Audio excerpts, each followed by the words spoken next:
Une très grande tristesse de ceux qui viennent de se Very sad for what has been happening for almost 2 weeks now.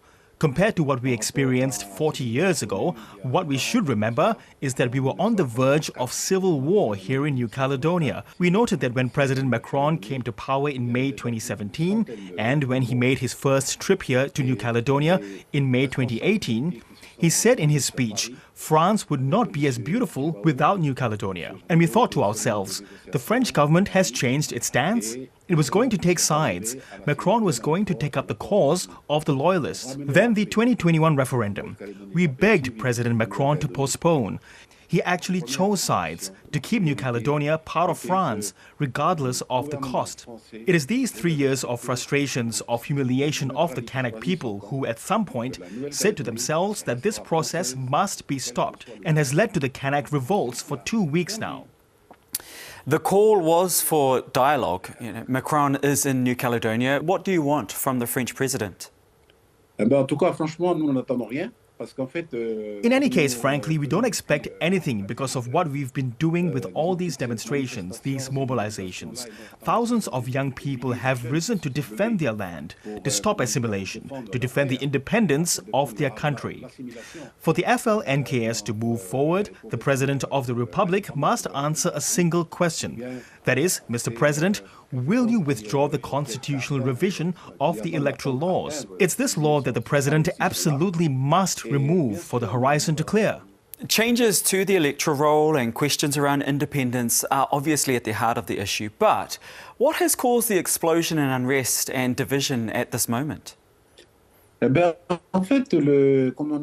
in fact, it was a decision of the Caledonian Union, which is the majority pro-independence party in New Caledonia. During its last Congress in November, we decided to instigate demonstrations because we saw that discussions with the French state were stalling. But still, President Macron remained deaf to all our calls. There were warning signs. Now, for more than a week, we've been a bit overwhelmed by the events. I admit that independence leaders were surprised. Perhaps we did not sufficiently take into account the profound frustration of young Kanak people. The main prison here, 92% or 92 to 95% of the inmates, of which there are about 600, are young Kanak people. We knew that our youth, or part of our youth, had radicalized, but we hadn't understood the depth of this desire for revenge. De revanche, voilà. The economic damage is enormous and unfortunately it is not over despite our calls. Unfortunately, it is not finished yet. That's why we've questioned the arrival of President Macron. It is a very complicated moment for New Caledonia. And it is very complicated for him because it is, as a whole, that the Kanak people now say that he is not welcome. He is not welcome with his ministers who have slashed and burnt New Caledonia. They are responsible. Well, France has accused Kanak leaders of colluding with foreign powers, specifically Azerbaijan. You've drawn criticism for your relationship with them. How do you respond to those accusations? Oh, vous savez, madame, je vais vous dire une chose, ce sont les vieilles recettes. I'm going to tell you something. Those are the old recipes.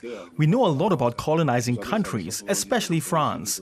They accuse others in 1984, 1988, and now they are accusing Azerbaijan. They accuse Russia. But these two countries have nothing to do with what happened here. These two countries support us, that's all.